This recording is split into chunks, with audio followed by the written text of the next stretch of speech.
(2025년) 주님을 더욱 사랑하는 저와 여러분이 되시기를 축원합니다. 주님만 사랑하시고 주님만 사랑합니다. 이 아름다운 믿음의 고백 가운데 하나님의 영광이 증거되는 삶이 되시기를 바랍니다. 함께 믿음으로 선포하시겠습니다. 같이 합니다. 지상 명령을 이루기 위해 예수님을 전합시다. 할렐루야. 우리의 거룩한 사명이 지상 명령을 이루는 삶이 되었으면 좋겠습니다. 정말 우리가 왜 삽니까? 라고 말할 때 주님의 명령, 지상 명령을 이루기 위해 삽니다 라고 고백하는 삶이 되시기를 바랍니다. 두 번째요, 옆 사람 보시면서요, 당신은 복음을 전하는 사도입니다. 여러분은 복음을 전하는 사도입니다. 할렐루야. 우리가 내가 주님을 사랑하는 줄 어떻게 아십니까? 라고 말할 때 세 가지를 한번 해보자겠습니다. 같이 합니다. 믿음의 말을 합니다. 사랑의 말을 합니다. 소망의 말을 합니다. 옆 사람 보시면서요, 사랑합니다. 이소영 권사님, 시어머니한테 사랑합니다. 이건 축복입니다. 할렐루야. 시어머니, 저희 시골에 가서 저희 어머니가 저희 집에 갔는데 며느리들한테 시금치를 뜯으러 가더라고요. 그래가지고 하우스 안에 들어가서 시금치를 뜯으면서 저희 형수님하고 집사람이 이렇게 하십니다. 이 집은 축복받았다고.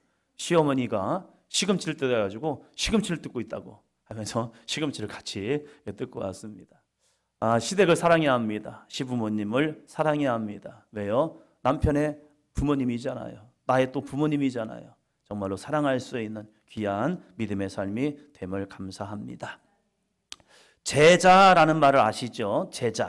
제자라는 말은 스승에게 배움을 받는 사람입니다. 그래서 누군가 나를 가르쳐주면 저분은 저의 스승님이고 저는 저분의 제자입니다 라는 그런 말을 합니다. 예수님께서 제자들을 부르시고 그들을 정말로 열심히 가르치셨습니다. 무려 3년 반이라는 시간 동안 합숙훈련을 했습니다.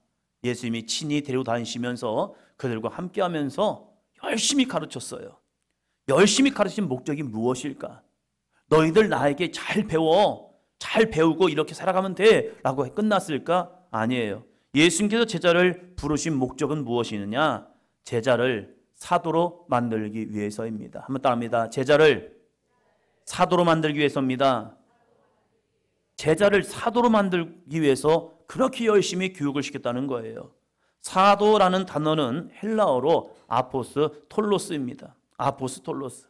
이 뜻을 보면요, 보냄을 받은 자라는 뜻입니다. 보냄을 받았다는 거예요. 특별한 사명을 받고 파견된 사람, 이 사람을 사도라고 말합니다. 온 인류의 구원자 되신 예수님을 전하라고 그들을 부르신 거예요. 그래서 3년 반이라는 시간 동안 열심히 가르쳤던 거예요. 그런데 이 12명의 제자에게만 한정되지 않더라고요. 사도행전을 보면 이 12명의 제자 사도에게서 한 사람이 빠져버렸죠. 가룟인 유다요. 그 사람은 스스로 목매어 죽음을 통하여서 그는 사도의 반열에서 빠져버렸어요. 그래서 회의를 합니다. 그 빈자리를 채우자 해가지고 마띠아를 채웠어요. 그러면 12명의 완성체가 됩니다. 그런데 사도행전 9장에 보면 예수님께서 친히 사울을 부르십니다. 사울을 부르면서 그에게 이렇게 말합니다. 너는 이방의 사도가 되어라. 이방의 복음을 전하는 자가 되어라 하면서 그를 불렀어요. 그래서 12명이라는 10이라는 개념을 파괴해서 한 사람을 더 넣습니다. 그랬더니 이 사도 바울이 자기만 사도가 아니라 그와 함께하는 믿음의 동역자를 사도라고 칭해 줍니다.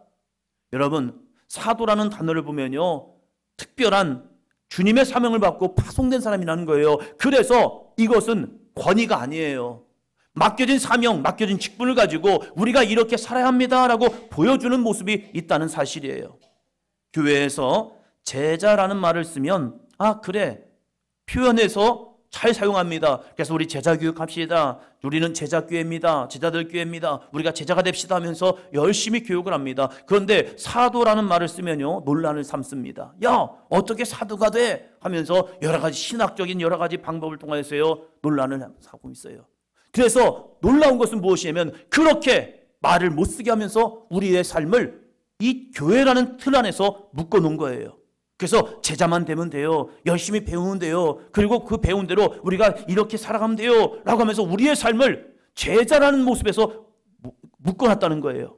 그런데 예수님은 12명의 제자를 묶어놓은 것이 아니라 그들을 끊임없이 파송하고 있다는 거예요. 보내고 있다는 거예요. 어디로요? 세상 가운데요. 할렐루야. 그래서 뭐 하라고요? 예수님의 부활을 증거하는 증거자가 되라고요.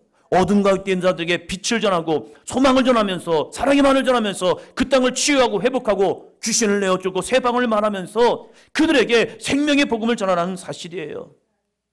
오늘날에도 마찬가지입니다.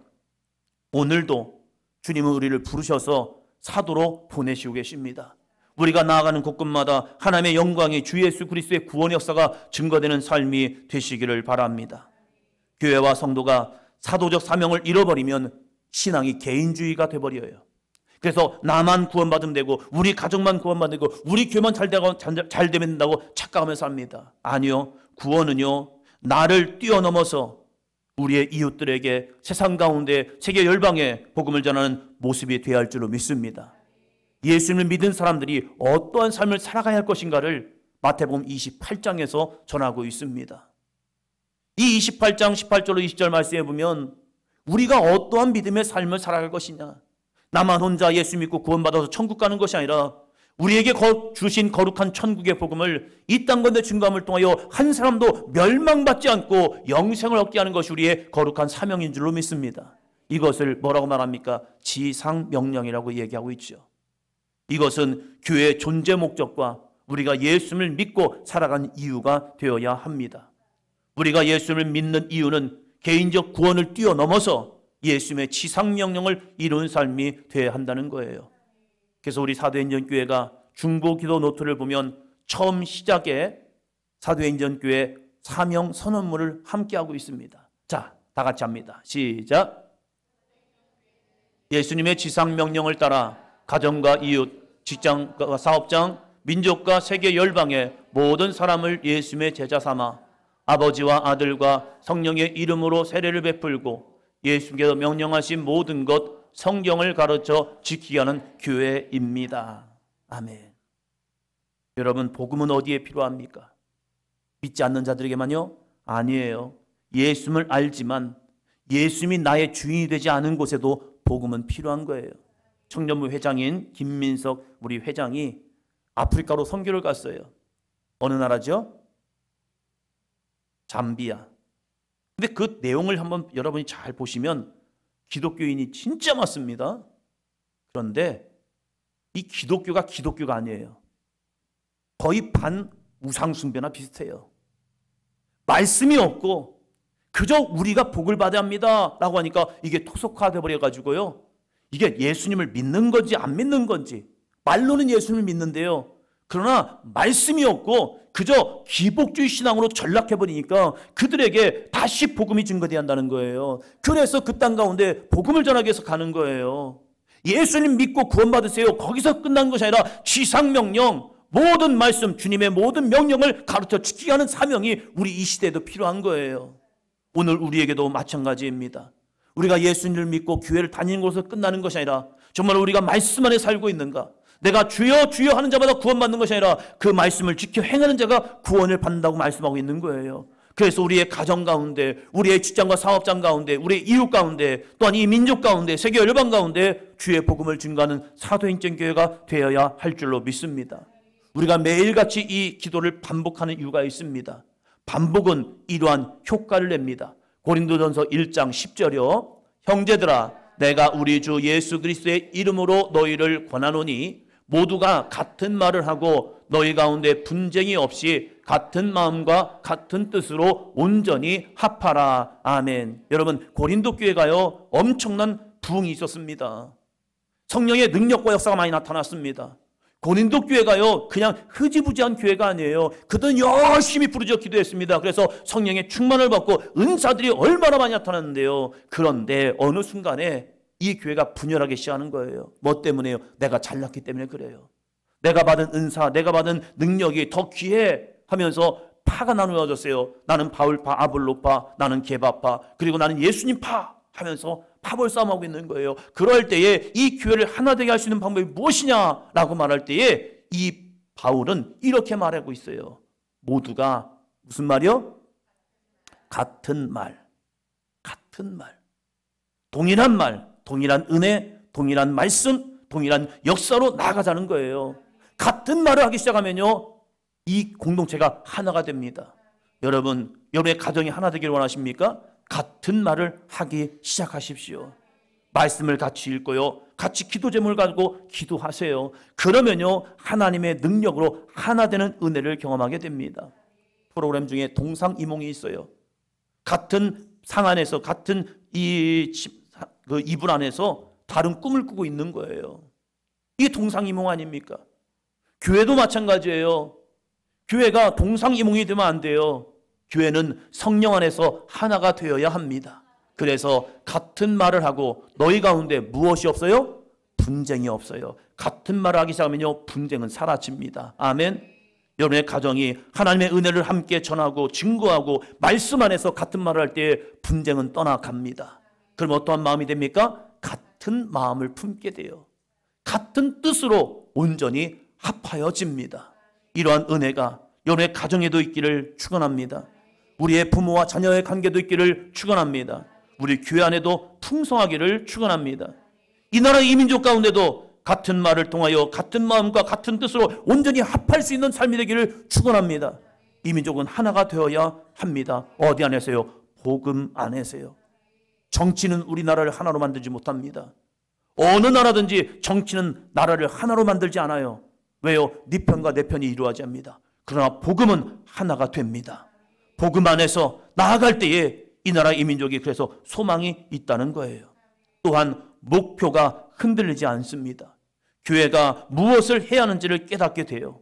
교회의 사명은 우리의 이상과 생각이 아닙니다. 교회의 사명은 예수님의 말씀에 기초가 되어야 합니다.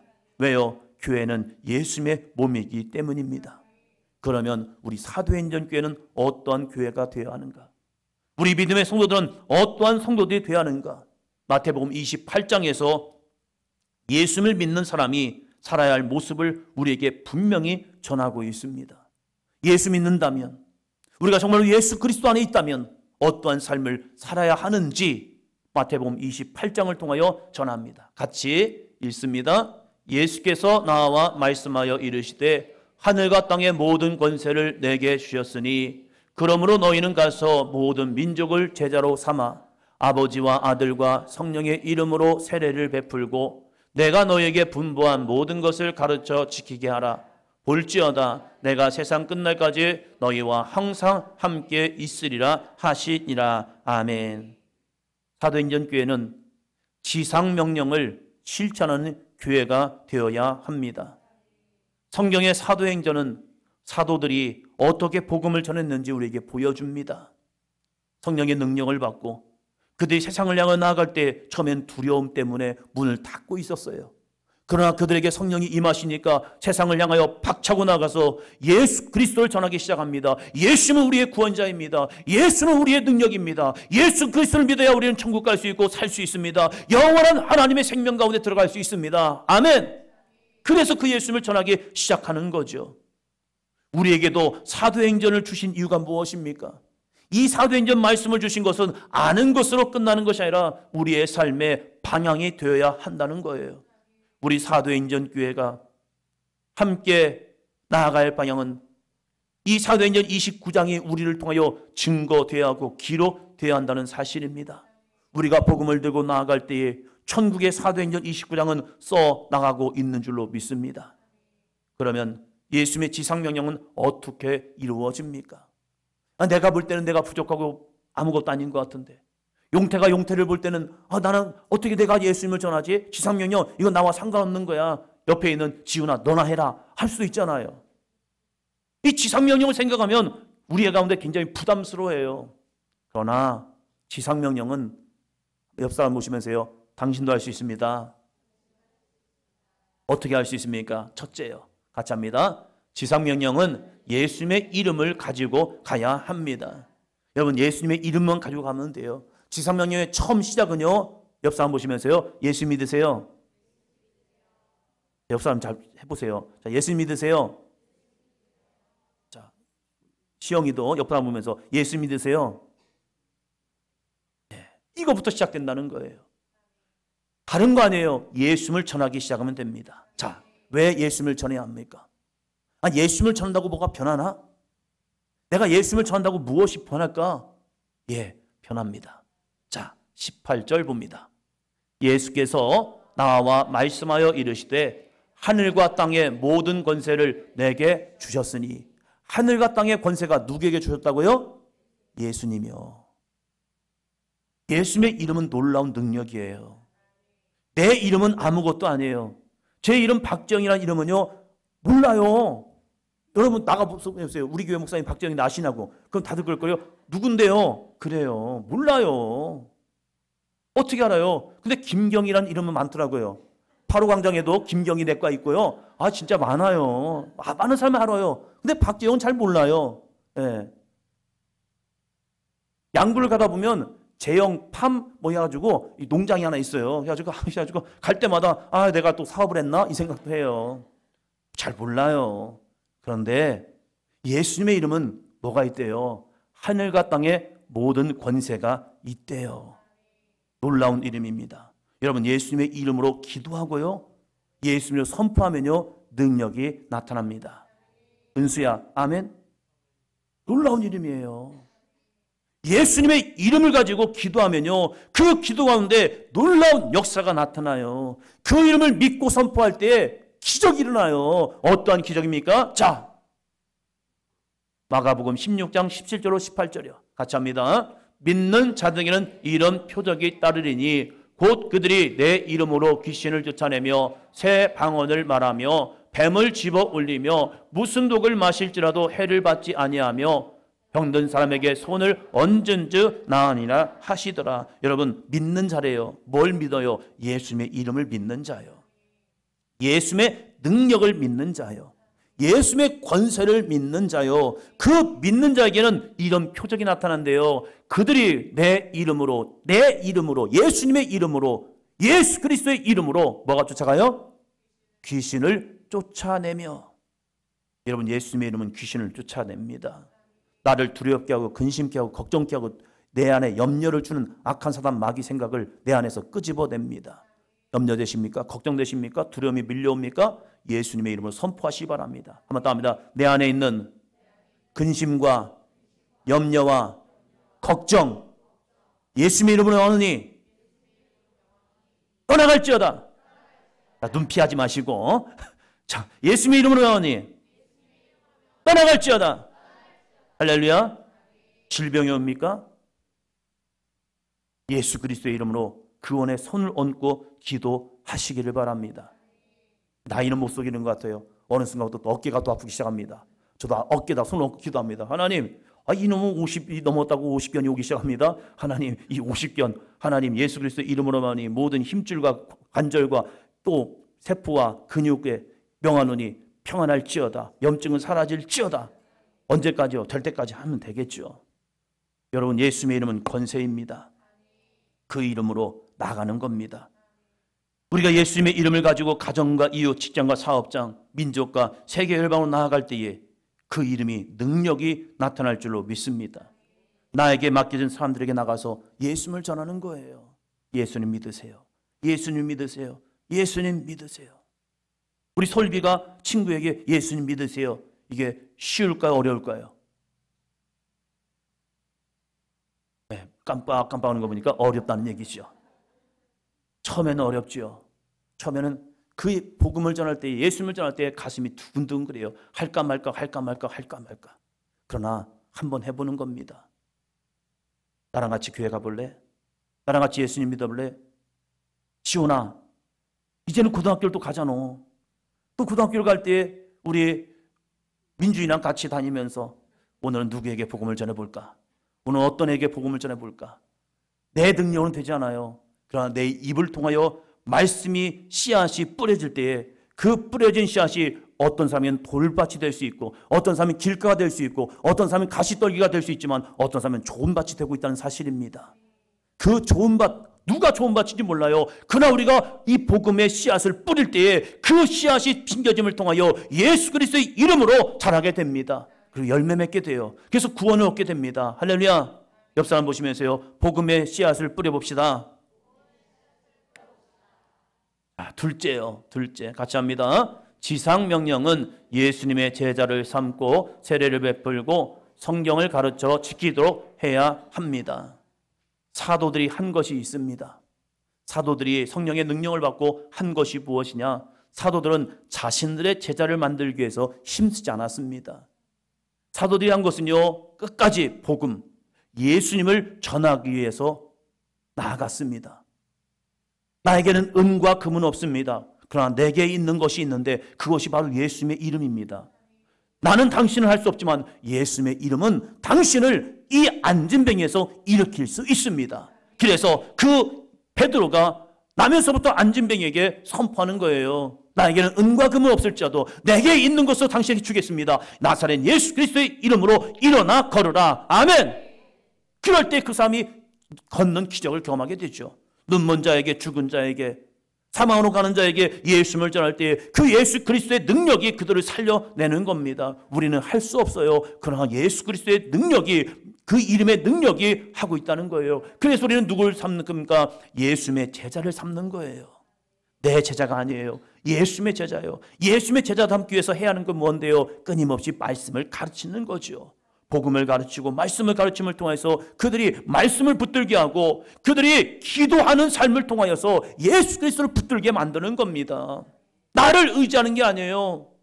예수님을 의지할 수 있도록 기도의 자리로 함께 손을 잡고 나와서 주님의 거룩한 은혜를 경험하게 되는 거죠. 그래서 세례를 받게 하는 게 중요해요. 예수님 믿고 그냥 교회를 왔다 갔다 하다가 세례를 받음을 통하여 어떠한 은혜가 주어집니까? 내 안에 믿음이 생겨요. 세례를 통하여서 나는 죽고 내 안에 예수님이 사는 은혜를 경험하게 됩니다. 그럼 거기서 끝납니까? 아니죠. 성경을 가르쳐 지키도록 해야 하죠.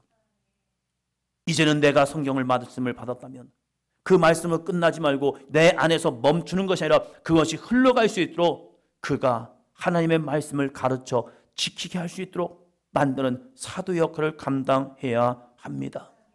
오늘날에도 하나님의 역사는 계속됩니다. 그러나 세상은 환경과 여건을 보면서 야, 이 시대는 힘들어, 어려워, 안 돼라고 생각하게 합니다. 이때 우리에게 주신 영적인 무기가 있죠. 여전히 이 시대는 내 힘으로는 안 됩니다. 그러나 영적인 무기가 있어요. 그게 무엇입니까? 한번 더 합니다. 성령 충만. 옆 사람 보시면서요, 성령 충만 받으셨습니까? 성령 충만을 받으면 변화됩니다. 어떠한 변화요? 사도행전 1장 8절이요. 같이 합니다. 오직 성령이 너에게 임하시면 너희가 권능을 받고 예루살렘과 온 유다와 사마리아와 땅끝까지 이르러 내 증인이 되리라. 저희 사도행전교가 10년의 시간을 달려오면서 참 감사해요. 한 사람 한 사람 변화되는 모습을 보면서 너무 감사해요. 새벽을 깨우고 저녁에 와서 기도하고 성도를 위해서 함께 눈물로 기도하고 복음을 전하기 위해서 애쓰는 모습들을 보면서 너무 감사해요. 그런데 그분들이 어떻게 변화됐을까? 내 힘으로 안 돼요. 그들에게 성령의 충만함이 임하니까 그 성령의 충만함으로 복음을 전하면서 그 영혼들을 위해서 눈물로 기도할 수 있는 모습이 된 거예요. 그분들이 예수님 안에 있기 때문에 변화가 되는 겁니다. 우리 고미순 선생님에게도 이러한 변화가 있기를 축원합니다. 어떻게 변화됩니까? 고린도후서 5장 17절이요. 그런즉 누구든지 그리스도 안에 있으면 새로운 피조물이라. 이전 것은 지나갔으니 보라 새 것이 되었도다. 아멘. 누구든지 그리스도 안에 있으면 새로운 피조물이 된대요. 예수님 안에 있으면 새로운 피조물이 됩니다. 내 안에서 내가 아니라 주님이 내 안에서 역사하기 때문에 새로운 피조물입니다. 여러분, 이전 것은 지나갔습니다. 우리는 새 것이 되었습니다. 새 것으로 뭐 할 거냐 이거예요. 우리 모두 지상명령을 이룰 수 있는 삶이 되기를 축원합니다. 지상명령은 멸망으로 가는 영혼들을 이끄는 역사입니다. 지옥 가는 영혼들을 천국으로 인도하는 놀라운 변화입니다. 그래서 우리는 지상명령을 해보자는 겁니다. 예수 그리스도의 이름을 가지고 나아가서 기도하십시오. 그 땅에 어둠의 권세가 떠나가고 악한 영이 떠나가고 정말로 미혹 혼미케 하는 어둠의 권세가 떠나가고 정말로 하나님의 복음이 심겨질 때에 좋은 밭이 되어서 30배, 60배, 100배의 결실을 맺게 하여 주시옵소서.